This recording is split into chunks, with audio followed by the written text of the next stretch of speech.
오늘 하나님께서 주신 말씀은 신약성경 누가복음 15장 8에서 10절 말씀입니다.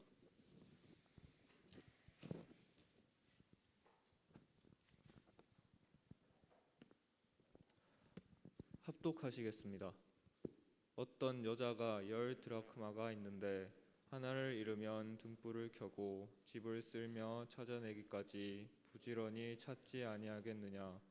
또 찾아낸즉 벗과 이웃을 불러 모으고 말하되 나와 함께 즐기지 않은 드라크마를 찾아내었노라 하니라. 내가 너희에게 이르노니 이와 같이 죄인 한 사람이 회개하면 하나님의 사자들 앞에 기쁨이 되느니라. 아멘. 기도하겠습니다. 사랑이 많으신 아버지 하나님, 감사합니다. 오늘도 우리에게 주신 한날 주님 안에서 우리가 한 예배 자리에서 주님을 함께 고백하고 또 주님 주시는 말씀을 함께 받습니다. 이 자리 가운데에 성령님 함께 주시옵소서. 우리의 닫혀있는 마음, 또 상한 심령, 또 굳어져 있는 마음, 성령님 안에서 녹아져 내리고 또 부서지고 또 위로받는 은혜를 허락하여 주시옵소서. 감사하며 예수님 이름으로 기도합니다. 아멘. 반갑습니다. 여러분 반갑습니다. 왜 이렇게 강팍하게 살아요? 우리 서로 인사합시다. 안 되겠습니다. 여러분 지금 굉장히 강팍해 있는 것 같아서 인사하겠습니다. 서로 옆에 계신 분한테 축복하면서 인사하겠습니다. 한 5초 동안 드리겠습니다. 빨리 인사하시죠. 예. 조금 더 하시죠. 예.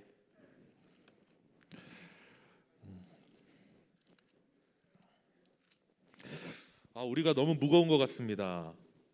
예, 여러분, 저거 말씀을 나눌 때에 우리가 하나님 말씀 나눌 때에 여러분 좀 더 평온하고 자유롭고 또 인자하고 자비로운 마음으로 말씀을 받아주십시오. 예, 무엇인가 어떤 말씀을 전할 것인가 나의 가치관과 신학과 신앙에 걸리는 것이 있나 없나 호시탐탐 노리는 마음으로 말씀 듣지 않으시죠? 예, 그냥 그저 겸손하게 말씀을 받으시는 줄 믿습니다.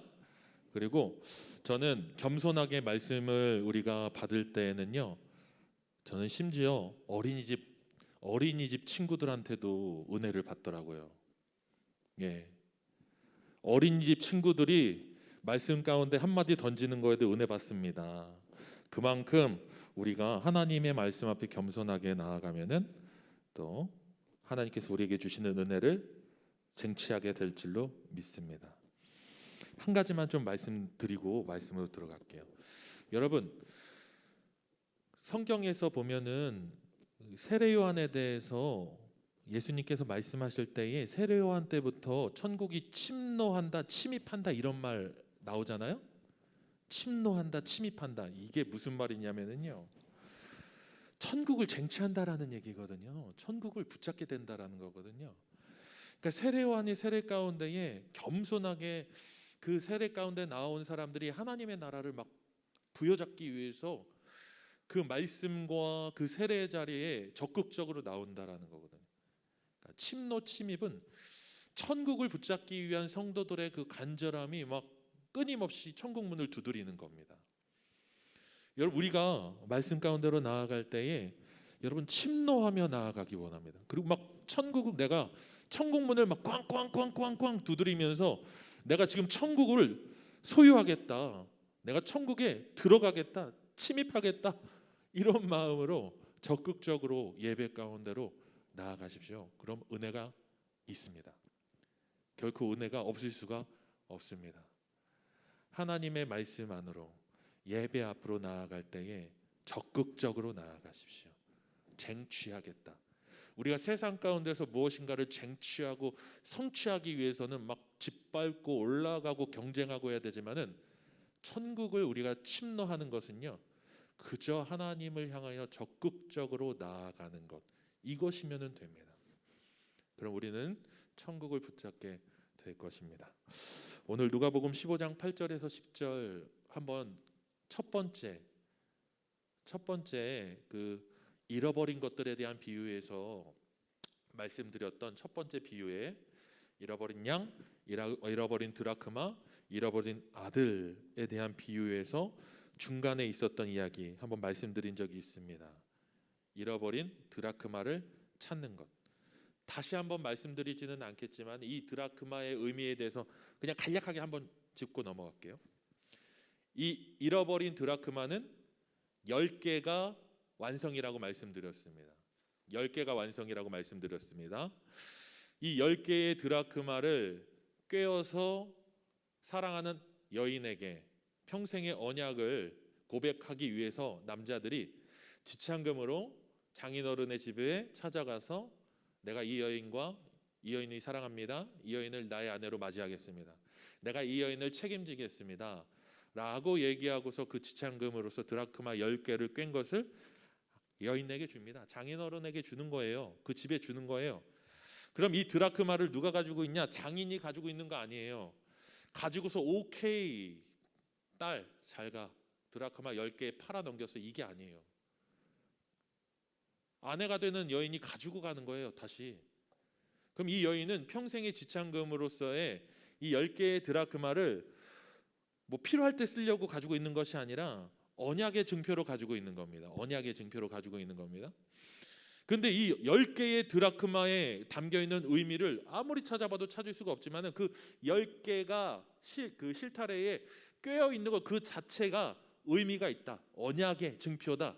내가 당신과 평생에 나는 당신의 것이고 당신은 나의 것이고 당신과 나는 한 몸이고를 증명하는 언약의 표시이기 때문에 그 자체로서 중요하다라는 거죠. 근데 이 여인이 하나의 드라크마를 분실했어요. 잃어먹었어요. 그러니 어떻게 해야 되느냐? 온 집안을 찾아다니고 내가 지난 이 드라크마 하나를 잃어버린 시점이 언제였는지를 막 복귀해갖고 며칠 전부터 돌아다녔던 데를 다 쓸고 닦고 하면서 그 하나의 드라크마를 찾으려고 애쓰는 거예요. 그래서 그 하나의 드라크마를 찾았습니다. 그러면 이 하나의 드라크마를 찾는 것은 하나의 드라크마는 하루 품삯이라고 얘기했어요. 오늘날로 얘기하면 10만 원 정도 되는 거죠. 근데 이 하나의 드라크마를 찾았다고 하루 일당 날리지 않았네. 기쁘다, 좋다. 이게 아니라 이 하나의 드라크마를 찾아서 나머지 9개의 드라크마와 실에 끼워갖고 그 언약의 증표로 완성하였을 때에 이 여인이 하나의 드라크마를 찾은 기쁨은 나의 평생에 사랑하는 사람과의 언약의 증표를 다시 한번 확인할 수 있는 그 증표를 회복했다라는 그 기쁨 때문에 주변에 있는 사람들한테 호들갑 떨면서 이 드라크마 찾으려고 막 호들갑 떨었을 거 아니에요. 드라크마 하나 찾으려고. 주변에 있는 사람들한테 혹시 봤어? 혹시 네 가지고 있지 않니? 호들갑 떨면서 막 찾아다니던 그 여인이 이제 이 하나의 드라크마를 찾아서 10개를 완성시켰을 때에 주변에 있는 사람들한테 와라 찾았다. 오케이. 찾았어 내가. 드디어 찾았어. 라고 하면서 주변 사람들에게 초청을 한 거예요. 초청만 한 것이 아니라 잔치를 벌여요. 근데 이 잔치가 드라크마 하나보다 훨씬 더 많은 비용이 들어가는 잔치를 벌인 겁니다. 그러니까 우리가 지금까지 오해했던 것은 이 여인이 도대체 무슨 생각을 가지고서 이렇게 제정신을 가지고서 고작 드라크마 하나 찾았는데 이 드라크마 하나 가지고서 20만 원짜리 잔치를 벌인다고 생각해 보세요. 상식적으로 이해가 안 되지만은 이 여인에게는 이게 이해가 안 되는 게 아니에요. 잃어버렸던 언약의 증포가 회복된 것이기 때문에 이 기쁨을 주변에 있는 사람들하고 나누는 거죠. 돈의 크기, 비용의 크기를 얘기하는 것이 아니라 이 기쁨의 크기가 주변에 있는 사람들과 함께 나누지 않으면 안 되는 것이었기 때문에 이 여인은 주변에 있는 사람들을 초청해서 하나 찾은 드라크마의 기쁨을 사람들에게 알렸다는 겁니다. 그리고 그 다음에 나오는 것이 잃은 양, 다음에 잃은 드라크마, 다음에 잃은 아들의 비유에 대해서 얘기를 했어요. 몇 주에 걸쳐서 말씀드렸습니다. 여러분 아버지의 그 마음이 온전케 되기 위해서는 무엇이 필요하다라고 말씀드렸는지 기억하시나요? 무엇이 필요할까요? 무엇이 필요하죠? 둘째 아들이 돌아오는 거? 그것만으로는 안 된다고 말씀드렸습니다. 둘째 아들이 돌아오는 것, 무사 귀환하는 것만으로도 이 기쁨의 잔치가 완성되는 것이 아니라고 얘기했어요. 결국에는 이 장막 안에 함께 거했으나 이 잔치에 들어오지 못했던 첫째 아들이 이 잔치로 들어오는 것을 통해서 첫째와 둘째가 이 잔치 안에 함께 거하는 것이 아버지의 마음을 회복시키는 것, 아버지의 기쁨을 온전히 완성시키는 것이라고 말씀을 드렸습니다. 한번 물어보겠습니다. 여러분, 저에게는 아들이 있습니다. 그리고 딸이 있어요. 여러분 아들, 딸 있나요? 없죠? 여러분들이 아들, 딸이시죠? 근데 제가 아들, 딸이었을 때는 이해를 못했습니다. 이해를 할 수가 없었어요. 이해할 생각 자체를 안 했죠.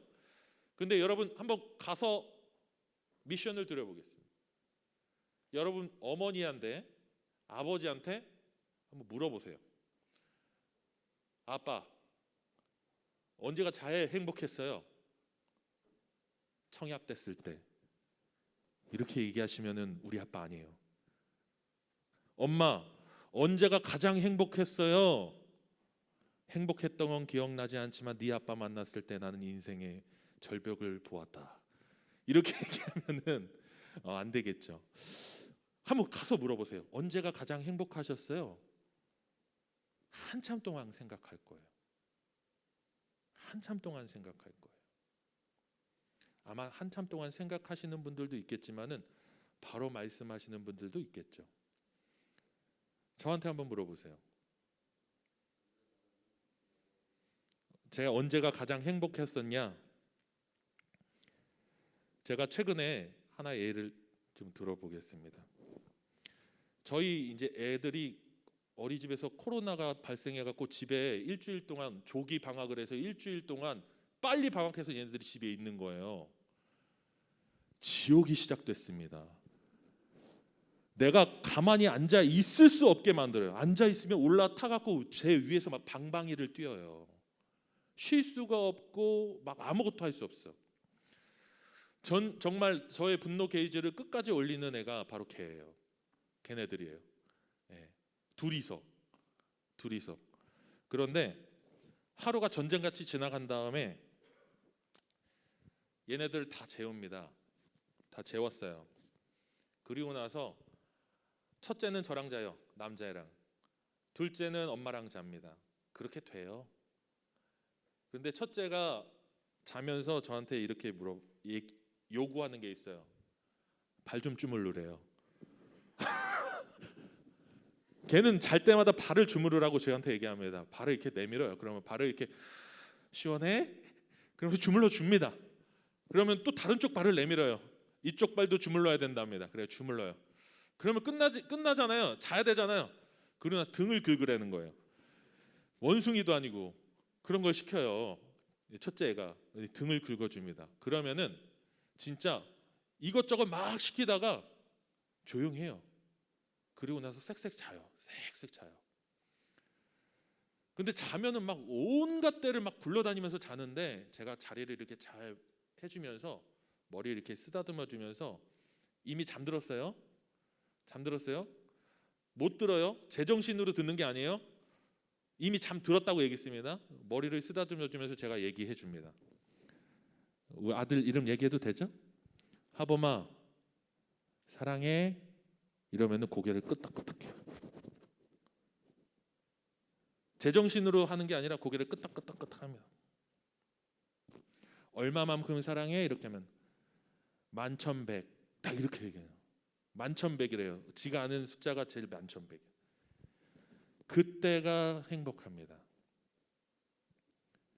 그리고 나서 항상 그 얼굴을 볼 때 저는 제가 발견을 해요. 저 자신을 발견한 게 있어요. 제가 얼굴을 쓰다듬으면서 머리를 쓰다듬으면서 항상 이 말 똑같은 말을 해요. 똑같은 말. 감사합니다. 맨날 매일 저녁 얼굴 쓰다듬으면서 똑같은 말. 한치의 오차 없이 내가 무의식적으로 하는 말이 있어요. 감사합니다. 그리고 들어가요. 딸 자고 있는 데로 가갖고 이 넙대대한 얼굴을 이렇게 한번 이렇게 딱 쳐다보면서 웃겨갖고 한번 웃으면서 또 뭐 나와요. 그리고 잡니다. 둘을 이렇게 한번 자는 걸 확인하고 와요. 행복해요. 여러분 결혼하기를 축복합니다. 자녀를 낳기를 축복하는데 청년들한테 할 얘기는 아닌 것 같아요. 그런데 제가 왜 이 말씀을 드리냐면은요. 여러분 어머니에게 아버지에게 가서 한번 물어보세요. 언제가 가장 행복했냐고. 관계가 좋든 안 좋든 오래전에 만났든 지금도 함께 살고 있든 상관없습니다. 인생에서 여러분들이 생명을 갖고 이 땅에 태어나는 그 순간을 육체의 부모님 결코 잊지 않으십니다. 내 인생에서 가장 행복했던 순간을 세 개만 꼽으라고 하면은 1, 2등이 바로 그걸 거예요. 지금 내가 이 땅 가운데에 이 육체의 얼굴과 모양을 가지고서 태어나는 그 시점을 가장 먼저 접했던 그 순간이 가장 행복했을 거예요. 그럼 한번 물어볼게요. 이제 다 컸어요. 청소년기가 됐어요. 그리고 여러분들이 부모님에게 했던 가장 지독한 말이 뭐예요? 어떤 말 가장 독한 말, 했던 말 어떤 말입니까? 제가 했던 말 얘기할 테니까 여러분 마음껏 비난하세요. 제가 저희 어머니한테 했던 말, 엄마가 나한테 준 게 뭐 있어? 이런 말들. 도대체 나를 위해서 해준 게 뭐가 있어? 이런 얘기들. 이거보다 더 지독한 말 한 적 있나요? 얼마 전에 텔레비를 잠깐 보게 됐는데 한 아이의 부모님이 하소연하는 이제 상담하는 프로그램이었습니다. 근데 그 아이가 이제 청소년기가 이제 들어선 아이였어요. 질풍노도의 시기죠. 근데 이 아이가 너무도 삐뚤게 나가니까 이 부모님이 이 아이에게 이렇게 물어봤어요.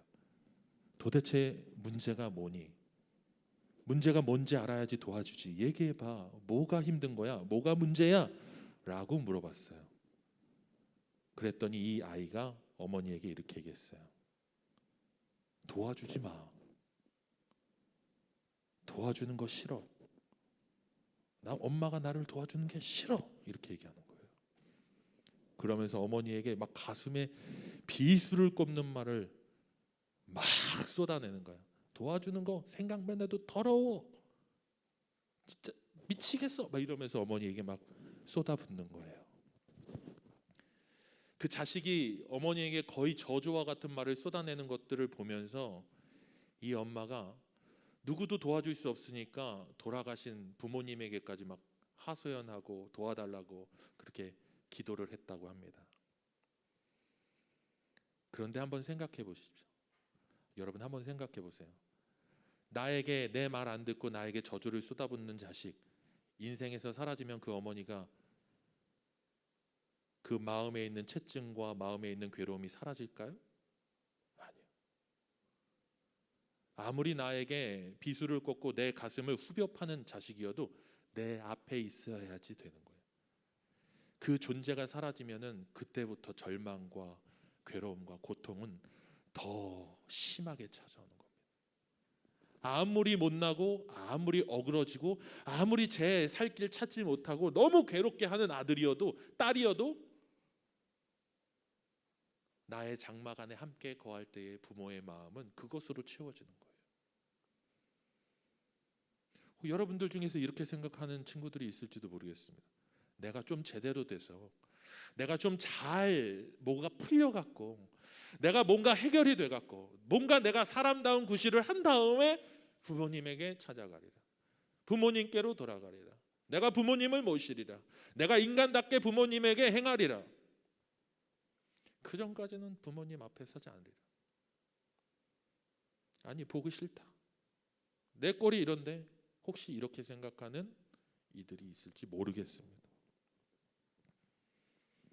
근데 부모는 그렇지 않습니다. 부모님은 그냥 내 눈 앞에서 내가 보이는 그 거리에서 아무리 못나고 어그러지고 아무리 그 마음 가운데 도끼를 가지고 있는 자식이라고 해도 내 눈 앞에 보이는 곳에 있어야지 그 불안함이 가시는 거예요. 그래서 적극적으로 아들을 찾고 딸을 찾고 보기를 갈구하고 그러는 것이죠. 오늘 하나님을 뭐라고 얘기하냐면은 우리에게 너무 큰 사랑을 주시는 하나님, 그리고 우리를 모두 포용하시는 하나님이라고 이 잃어버린 아들을 기다리는 이 아버지를 탕부 하나님이라고 소개해요. 탕부 하나님. 여러분에게 말씀드렸던 팀 켈러 목사님의 탕부 하나님이라는 책에서는 이 아버지를 탕부 하나님, 모든 것을 탕진하시는, 못난 둘째와 잘난 첫째를 향해서 모든 것을 탕진하시는 아버지라고 얘기를 해요. 혹 여러분들에게 그런 부모님의 상이 아버지가 아니라 어머니일 수도 있겠죠.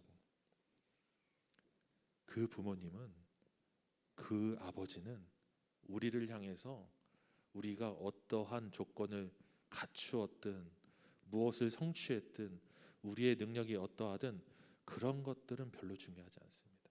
그저 아버지의 장막에 첫째와 둘째가 함께 존재하는 것, 그리고 아버지의 눈에 그들을 볼 수 있는 지근거리에 그 두 아들이 있다라는 것, 그 사실 자체만으로 아버지에게는 행복이라는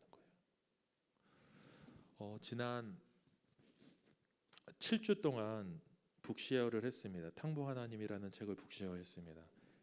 그래서 이 시간에 잠깐 그 북시어 함께했던 자매가 있는데 한 페이지로 그 책에 대한 본인이 느꼈던 은혜와 또 아버지 하나님의 사랑을 잠깐 나누는 시간을 갖고 말씀을 간단히 마무리하고 또 우리가 함께 좀 기도했으면 좋겠습니다. 아버지의 크신 사랑, 넓은 사랑, 나의 어떠함 때문이 아니라 그저 나 그 자체를 초청하고 부르시고 안아주시는 그 사랑을 우리가 기도하면서 다시 한번 좀 묵상하는 그런 시간을 좀 가지려고 합니다. 잠깐 나와 주시겠습니까? 송성은 자매가 이 시간에 잠시 은혜를 같이 나누는 시간을 갖도록 하겠습니다.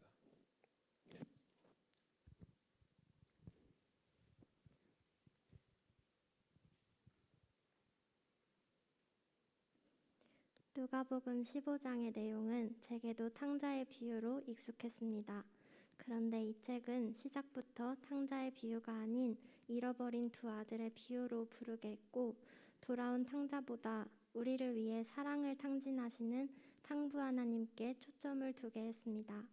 이를 시작으로 하나님께서는 잘못된 제 생각의 범주를 하나씩 허물어 주셨습니다. 제게는 세상 속 즐거움을 쫓는 방탕한 둘째 아들의 모습이 있었습니다. 또한 종교적 도덕주의를 따라 행하며 스스로 의롭게 여기고 남을 비판하며 아버지께 자기 뜻대로 당당히 요구하는 교만한 첫째 아들의 모습도 있었습니다. 중요한 것은 첫째든 둘째든 두 아들의 마음은 똑같다는 것입니다. 둘 다 자신을 위했을 뿐 누구도 아버지를 사랑하지 않았습니다. 제 마음도 첫째일 때든 둘째일 때든 하나님의 마음을 떠나 있었습니다.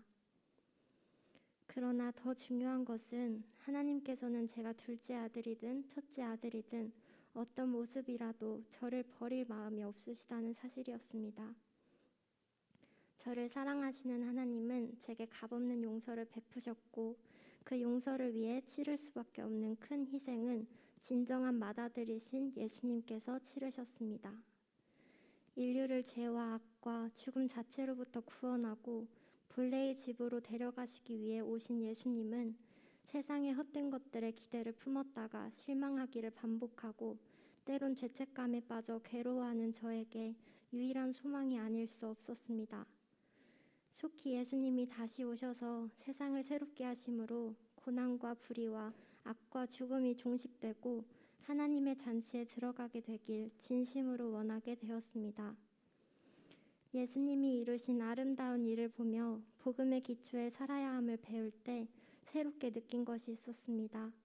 매일 식사를 통해 몸에 영양분을 공급하듯이 각자가 생존과 성장을 위해 꾸준히 먹고 마시며 자신의 것으로 삼아야 하는 것이 복음이었습니다.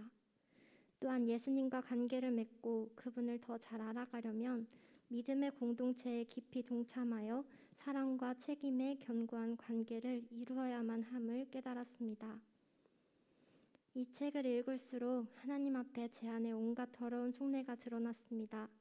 내가 얼마나 보잘것없고 악한지 인정하게 되고 이러한 날 향하신 주님의 희생적인 사랑에 주목할 때 복음이 복음으로 느껴졌습니다. 저는 복음을 제대로 모르고 있었습니다. 그동안 복음을 믿는다면서도 비판하기에 바빴고 교만했습니다. 지금도 이 책을 통해 복음에 대해 완전히 알게 됐다고 말할 수 없습니다. 단지 삶의 기초와 방향은 복음이어야만 한다는 것을 확신하게 되었을 뿐입니다. 저는 이러한 깨달음을 가지고 다시 성경으로 돌아왔습니다. 그동안 잘 안다고 여겼던 것을 진짜로 알아갈 것입니다. 진정한 알미란 삶으로 옮겨지는 것임을 기억하며 진정 알기 원하는 겸손함으로 말씀을 들을 것입니다. 끊임없는 복음의 내면화와 생활화로 삶의 속속들이 다시 빚어질 것을 기대합니다. 복음 안에서 두려움이 아닌 사랑으로 하나님께 순종하는 삶, 공동체 안에서 성장하는 삶이 되기를 소망합니다. 그렇게 예수 그리스도의 구원에 기초하여 살아가다가 모든 이웃과 함께 우리 아버지 집에 영원한 잔치에 이르기를 소망합니다.